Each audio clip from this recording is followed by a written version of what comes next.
Welcome to Parenting Teens with Dr. Cam, where we tackle the challenges of raising teenagers without the drama. I'm your host, Dr. Cam. Let's get on with the show. Hello, parents.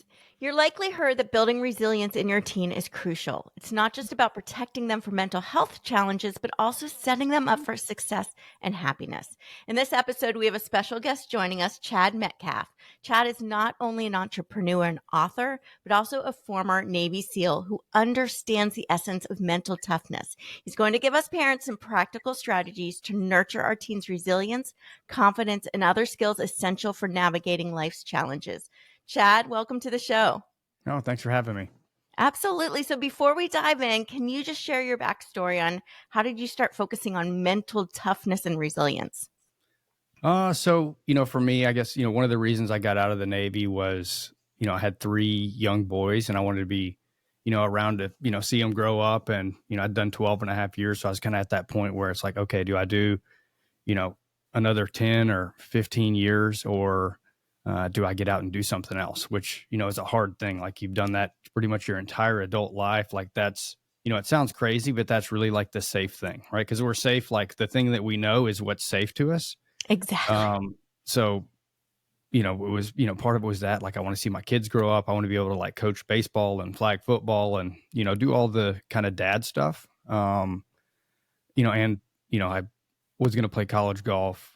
9/11 happened. I joined the Navy instead. So I kind of had this idea in my head of like, I think I could like make the PGA Tour and somehow like convince my wife like this was a good idea. So we went for that. Ended up not working out. I went for it for 3 years. It was really like the last 6 months I was actually good enough. But, the third time I ran out of money, it was like, okay, I got to do something else. But, along that path, I was coaching my kids in, judo, jujitsu, baseball, football. I've coached all my kids in at least one sport. I'm coaching Little League baseball right now for my 10-year-old. Oh, fun. But what I found was like, for me, like I've been around people with, extreme resilience and mental toughness and discipline and focus my entire life. So for me, that's just like the norm. That's just what you do. So I kind of took it for granted. And I've tried to like instill that in my kids, right? Which is not an easy thing, right? Because it's like you have to basically like, how do you let them fail and learn from it and grow? But I'd get, coaching all these kids and you could see like they didn't get it. Their parents didn't get it, right? Because they'll show up and, just take baseball. Like a 10-year-old coming up there, he's like, oh, coach, in practice, I want to pitch. I'm like, okay, well, let's work on it. And then in the game, like I'll give him a shot, right? And they expect like they're going to be perfect on their first time, Right. which is not going to happen, right? So they get up there and they're nervous, right? And they're like, well, why is my kid nervous? Well, because he cares, right? Like you're going to be nervous. Like when I started SEAL training, I was nervous. Like, oh my gosh, like how am I going to like survive this? When I got out and I went to play golf, like I'm at the first tee and like my palms are sweating and my hands are shaking. I'm like, this is ridiculous. Like I've been in combat, but I'm nervous at a golf tournament. To hit this ball, which is probably really harder than some of the stuff you do in SEALs, at least when I play. But it's like you're in a new environment. So anytime you switch the thing you're comfortable in and you go to a new thing, like you're going to be nervous, like you're going to have that. And you can like, I think the excitement and like anxiety, fear is kind of the same thing. It's all in like how you perceive it. Right. So it's like the kids on the mound. I'm like, okay, like, oh, are you nervous right now? They're like kind of embarrassed. Like, yeah, I'm like, of course you're nervous. Like you've never done this before. Everyone is watching you.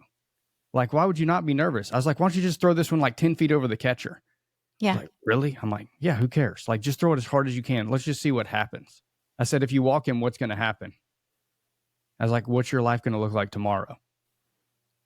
He looks, I'm like, and if you strike him out, what's your life going to look like tomorrow? It's like, I'm like, it's going to be exactly the same, right? So just have fun and work on getting better, right? So it's, through that, I've looked at, and you look at, parents that come and like, they do it from the best intentions. Like they want to help their kids. And this is like specifically in sports, but you could apply it anywhere.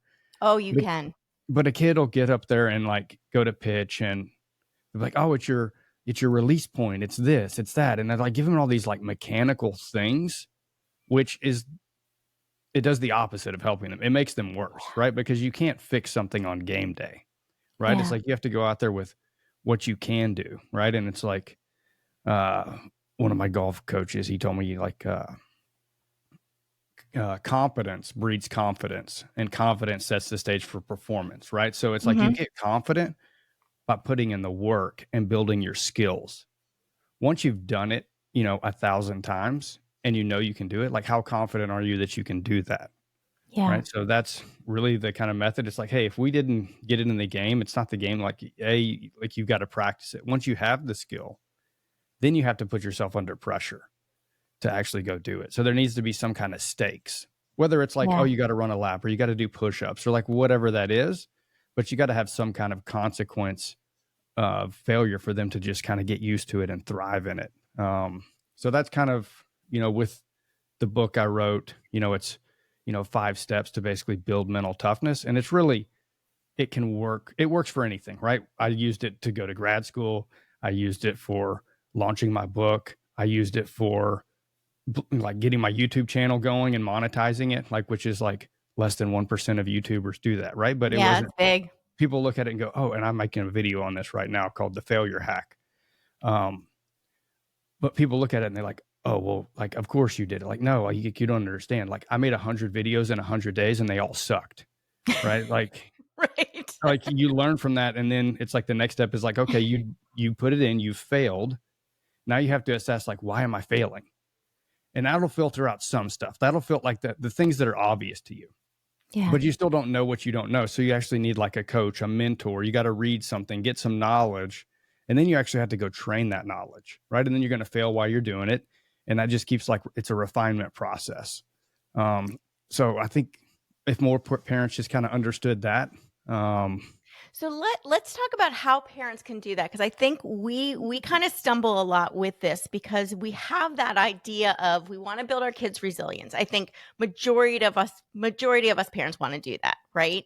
But like you said, how to do that is a real struggle. And I think sometimes the approach that we often take backfires quite a bit. And the two biggest approaches I see that kind of backfire are, we want to protect them from feeling the pain. And so we step in for them, or we, and we kind of smooth the path because we're like, well, we don't want to like pressure them too much. We wanted them to stay strong. So we don't want to, push them down. And then I see the opposite, where it's like, I'm going to be the one that just piles on all of the negative blah, blah, blah, so that they learn how to support it and how to, I'm going to just pile on all these difficult situations and I'm going to be difficult on them. And I'm going to make them and force them to build this toughness. And I see both of those not work very well. So can you explain a little bit of why those two extremes don't work well, and how in the world do we find that medium where we're building their resilience, but we're also supporting them? Yeah, no, that's a great question. And I was actually talking about this exact thing with a friend of mine the other day, who owns the Acton Academy, Dripping Springs, where, my youngest goes to school. And then a friend of mine, a mentor of mine, started the whole like Acton Academy, Acton School of Business, where I went to business school. But, they kind of have the magic there, right? And the magic is it's a learner driven school, right? Which is about like using systems to get kids to get their own intrinsic motivation to find their calling and change the world. Right. Yeah. And I tell people like the story of like, when I had finished high school, I tried to go in the Navy, then was like, oh, maybe it's not that. I went to join the Marine Corps, and they disqualified me from joining because I had a titanium plate in my arm from breaking my arm. So like I was crushed. I was like, okay, this is what I wanted to do. So I tried to go to college. Like I wasn't even motivated. Couldn't even get up and like go to math class at 8 a.m. So I dropped out of college, and math is my best subject. Like a year later, I make it through SEAL training, and people are like, well, how did the person who like couldn't get up and go to an 8 a.m. math class become a Navy SEAL? Right. Well, it's because I wanted it. Yeah. Right. So I think like that's part of it. Right. And part of it is like, okay, well, how do you find out what you want? Like you have to struggle a little bit to really like figure out like who you are and what you want. And one of the parents meeting we had a few weeks ago at Acton Academy, like the owner, he showed this video of this toddler, like trying to learn how to crawl, or not toddler, like a baby, like learning to Mhm. crawl, right? And there's like a toy and she's trying to reach and grab it. And you can see like the baby's just struggling and struggling. And everyone's instinct is like, oh, I just want to help them and Yeah. give you the toy, right? But then they don't learn how to crawl. But the baby eventually got the toy. Took him like 45 minutes Mhm. to get there, but all those things in the brain are happening and he's learning how to use his body and do these things. So like that is the question, like how long do you protect your kids and how long do you like let them let them get in the struggle, right? And I Yeah. think you can like stage that. But that I think that really the is the hack, right? And I see it in sports. Like it's often the kids who fail early and fail the fastest who end up going the furthest. If they like learn how to like use it and learn from it. The kids who are like, praised and okay, yo, you're really good and you're great. And maybe they are more gifted, but they never learned how to fail and learn Mhm. from it. Like they don't go as far, right? I saw that like Yeah. in SEAL training, like guys who were like Olympic caliber athletes, like quit the second week. And it was like mind boggling to me because I was like, wow, these guys are like way better than me at everything. But then they were gone. Mm. So I think it's like, I don't think we have to add, negativity. Like I try not to do that. I'm sure like I'm still like figuring it out as I go with parents. I have one that just turned 18, a 15-year-old and a 10-year-old, and they're all different. Yeah. Right. And I'm a much different parent with my 10-year-old than I was when my oldest was 10. Right. Cause you Right. learn and you're like, okay, well that didn't really work. So I think we try to like give like guardrails with like, here's kind of your freedom level and like, you can like screw it up. But like, I want you to try to like screw it up while you're here and I can still like kind of protect you. And it's not like, Yeah. life altering. Like we just, had this week, a, lesson on like trusting people. Right. And like Mhm. not getting scammed. Like one of my teenagers, somebody's like, oh, I've got this, hey, I'll give you $200 to go deposit this check, blah, blah, blah. Right. Right. And you're like, went and deposited it.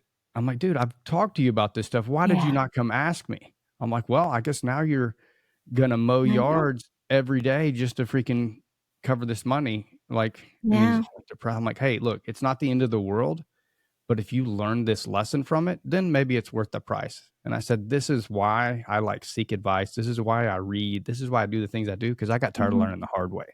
So Yeah.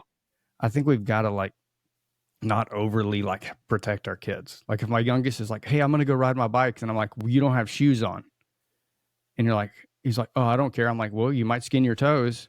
Oh, I don't care. I'm like, okay, go do it. As soon as he goes and Yeah. skins his toes, like, oh yeah, I should wear shoes, right? So like, I think we're okay with like, scraped knees, things like that, like broken bones, uh, life threatening things. Like we need to protect them there, like things that can drastically affect their lives. Like let's protect them there.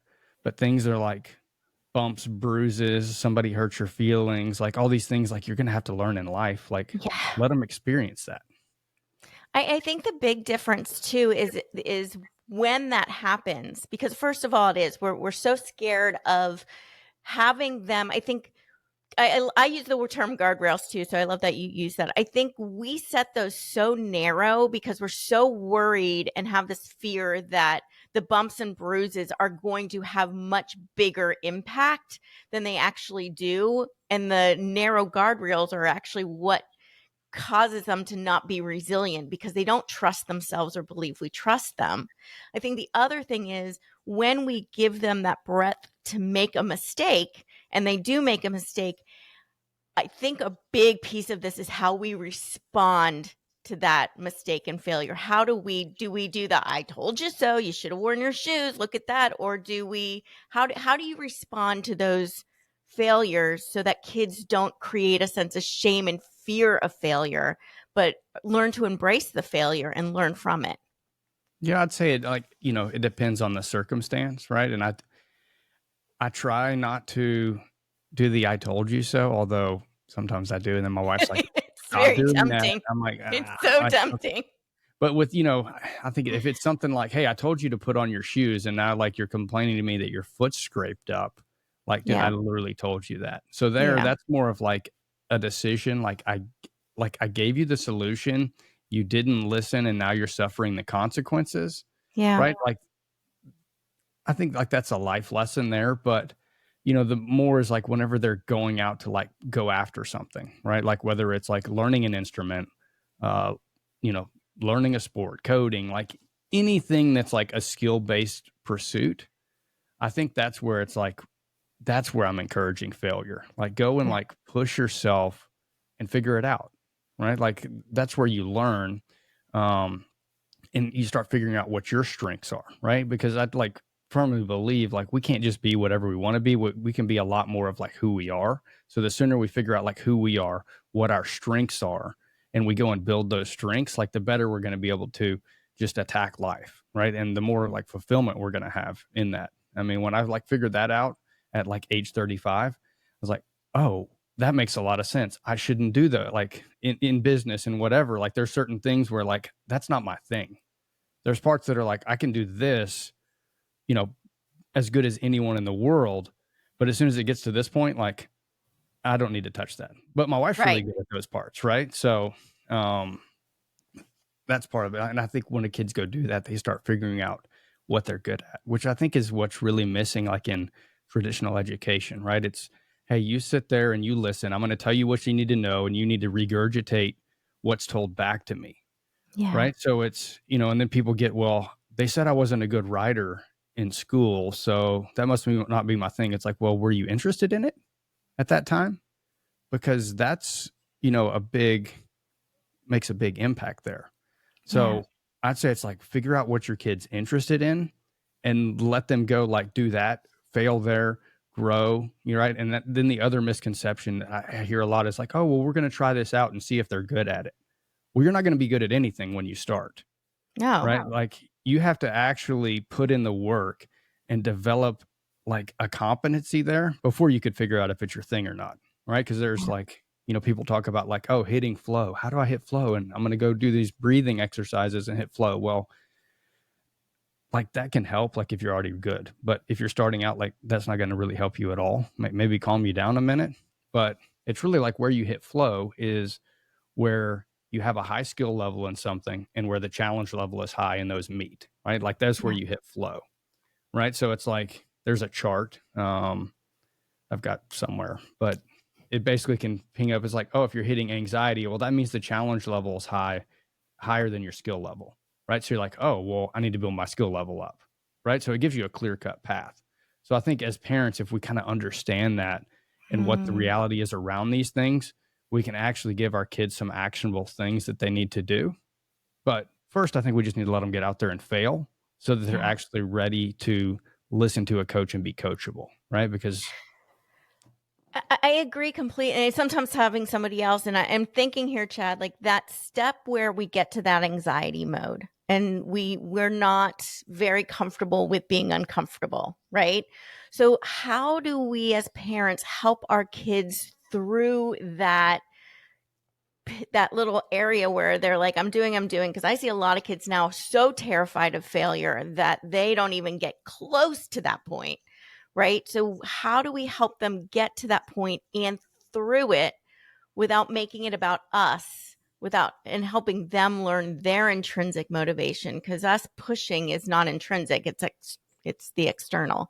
yeah, I think it all comes back to that old saying of like, do as I say, not as I do. Right. So I think when our Mhm. kids are little, like we're in the like involved, like protect phase, right? Like, Yeah.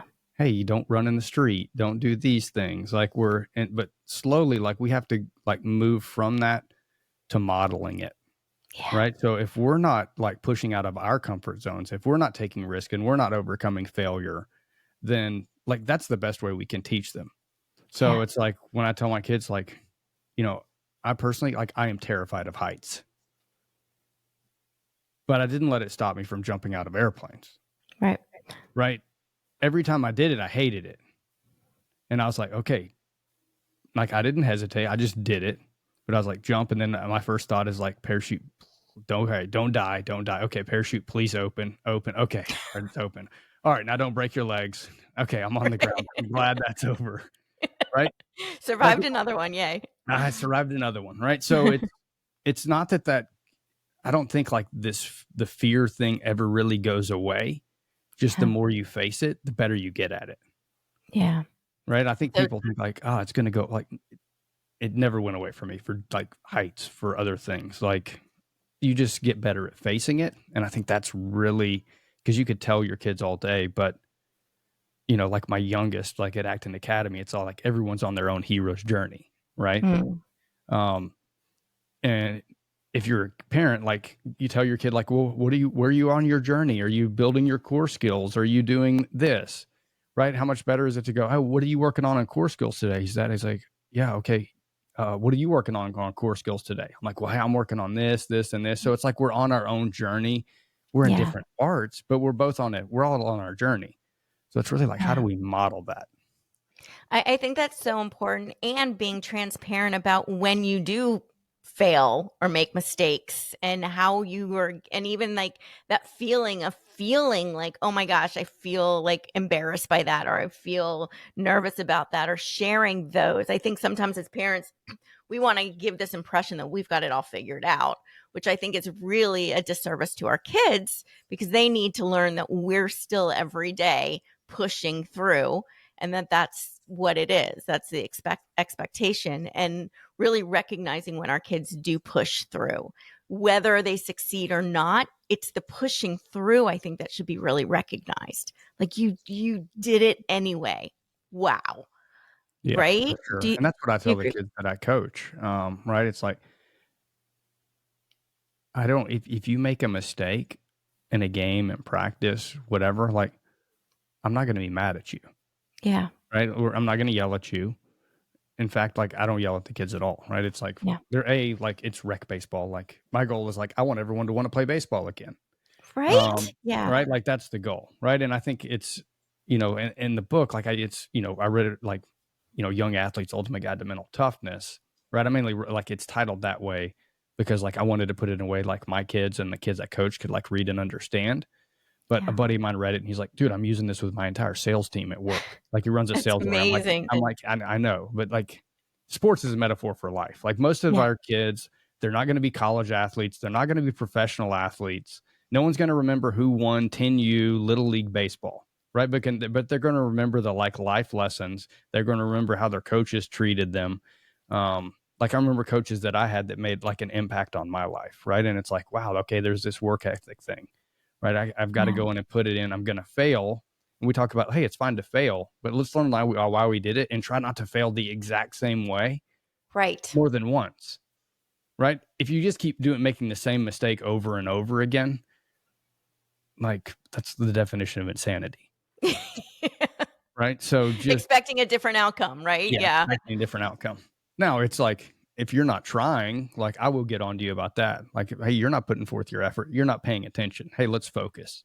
Yeah. But I think that if they're like showing up, putting in the work, working on improving, that's all you can really do. Yeah. And that takes time. If our kids are resistant to that, we can't just tell them to do it. We've got to keep building them up, because I think if we just keep telling our kids be more resilient, just push through without helping them learn how to do that, I think that's the tricky part. Like, how do we learn? And I wanted to hear a little bit more, like, what do you mean by the fail hack?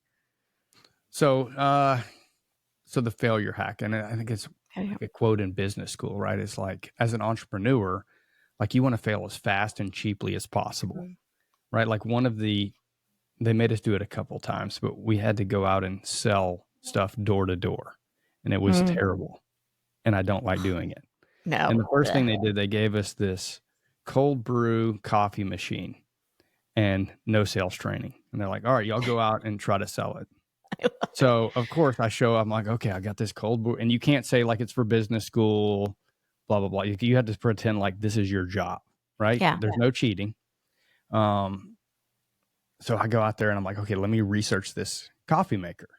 I'm like, okay, it does cold brew and it'll do it. And, you put it in there and overnight, now you have cold brew coffee and it's BPA and blah, blah, blah, blah, blah, right? Features and benefits. So I get up and open the door. I'm like, hi, sir or ma'am, I've got this cold brew coffee maker and it's BPA free and then blah, blah, blah. And they're like, no, thanks. So like 200 doors slammed in my face, right?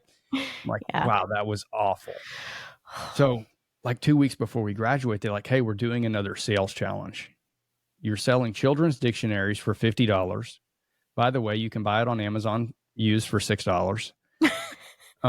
You can't say it's for business school, and you have to sell at least one or you're kicked out of the school. Dang. So, but we're going to give you sales training. So I was like, oh, okay. So like, okay, well, the first thing you have to, like, a quick no is as good as a like quick yes. Like you want a fast answer, right? You don't want to sit there for 20 minutes and then be like, oh, I'm actually not interested. So it's like, first you need like a pattern interrupt, right? Like, what is it that's going to get them so you can have your setup to figure out if they're even a possible customer or not, right? So I was like, you think about this, but because I'd failed so many times, I already knew what they were going to say. They're like, it's not a good time. I'm busy and I'm not interested. I'm like, well, that's what they all say. So I knock on the door and I go, hi, sir or ma'am. I know it's probably not a good time. You're busy, but if you give me 30 seconds and you're not interested, I'll just go away.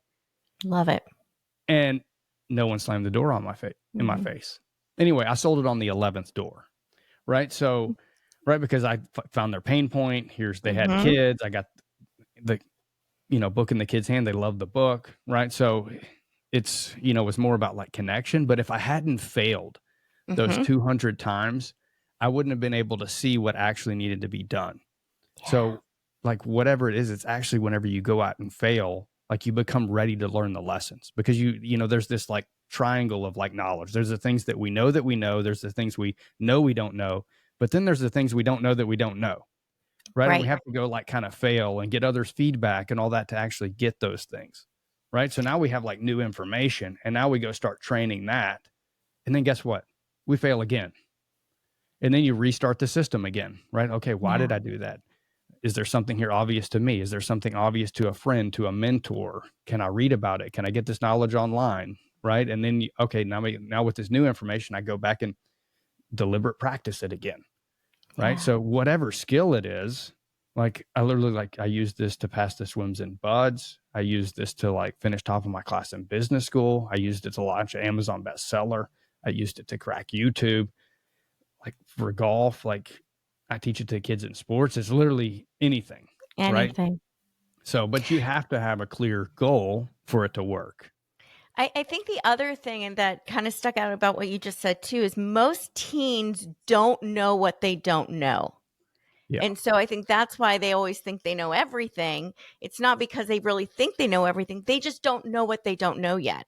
And they're not going to learn if we just keep telling them what they don't know, because they're just going to shut that out. But what you said is when they learn on their own what they don't know, then they're going to be open to learning how to fill that void, right? How to learn that. And I think that might be that kind of just was an aha moment for me right now, was just like, when we get kids to have that opportunity to figure out for themselves what they don't know, then they're going to be open to learning it. Yeah. And that's like, that is kind of the Acton Academy model. There's no teachers. There's only guides. And the guides are forbidden from making any declarative statements. They can only answer questions with questions. So the kids have to figure it out. And there's no grades. It's mastery based. So you move on to the next level in math when you get 100%, when you're at 100% mastery of that subject, right? It's not 70%. Oh, you passed. Okay, you're moving on to the next thing. No, whenever you master this subject, you move to the next. And they have like, all right, I can ask a friend, I can use a resource, I can use my brain, I can use a resource, and I can ask a friend, right? After that, I can ask a guide, and they'll give you like a Socratic question to guide you in the right way, right? Nice. So they're having to struggle to figure these things out, right? So it's in that struggle where we really start learning.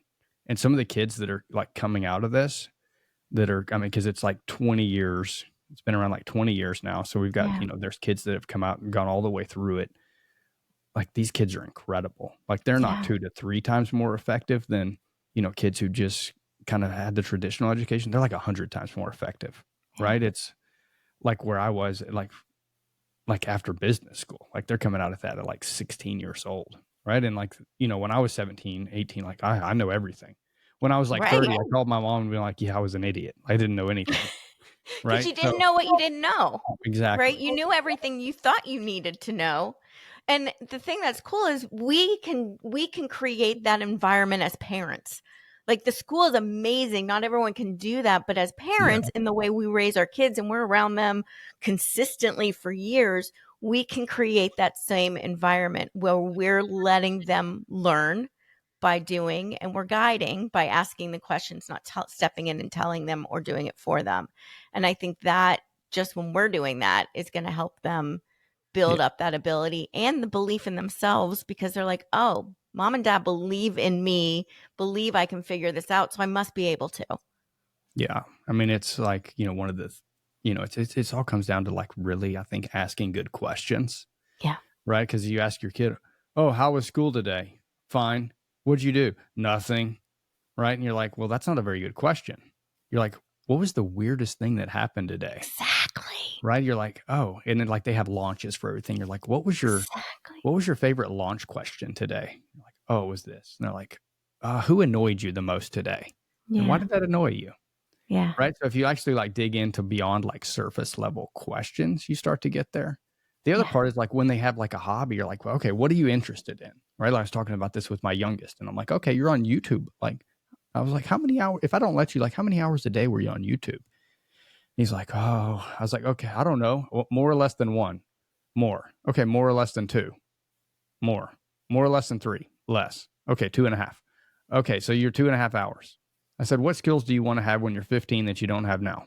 And he's 10. He's like, oh, I'd like to be able to do this and this and this. I'm like, okay, so if you took that time and applied it to that, where do you think you'd be? And he's like, Yeah. huh. Now it becomes their idea. Exactly.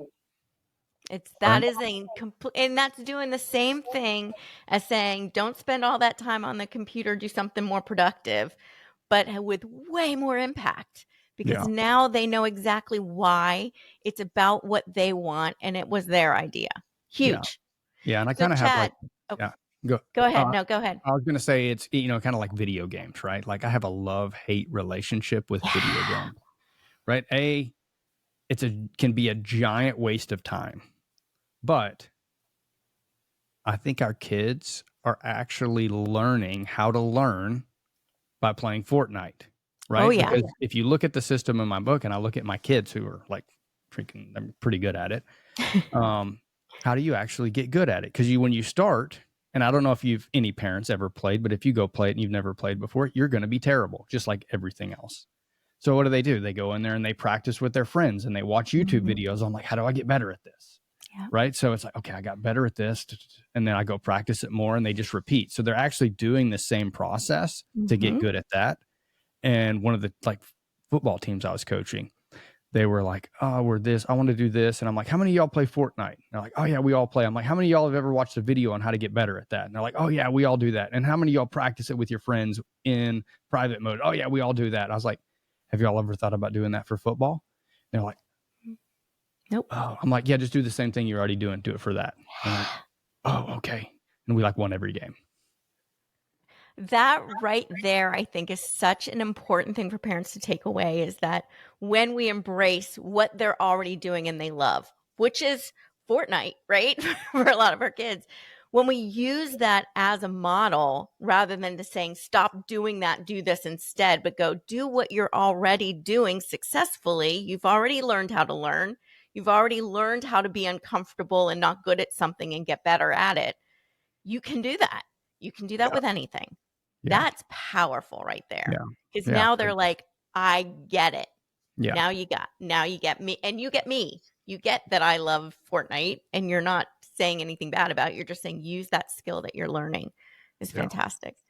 Chad, what is one thing, and we've talked about so much, but what is one thing you really want parents to walk away with from this episode? I mean, it's really just changing the perspective on, failure, modeling it. And I sent over a link to you for a resource, parents and parents, teens can use. I think really like parents use it first, and their teens will be like, oh, what is this? What are you Yeah. doing? Right. Because it becomes more of a curiosity thing than it getting forced down their throat, which, sometimes I just want to do the force method, but it doesn't really Yeah. work. It doesn't work well. It comes back. It comes right back up. Yeah. So that one is, it's the urgent important matrix. So it's developed by Dwight D. Eisenhower, right? Who had, limited time and a ton of stuff to get done. So he's like, how do I prioritize what I need to get done? Right. Yeah. So my wife and I've used this, like I use this to like launch my book and like everything I do. Like I have this running in my head at all times. So there's 4 quadrants.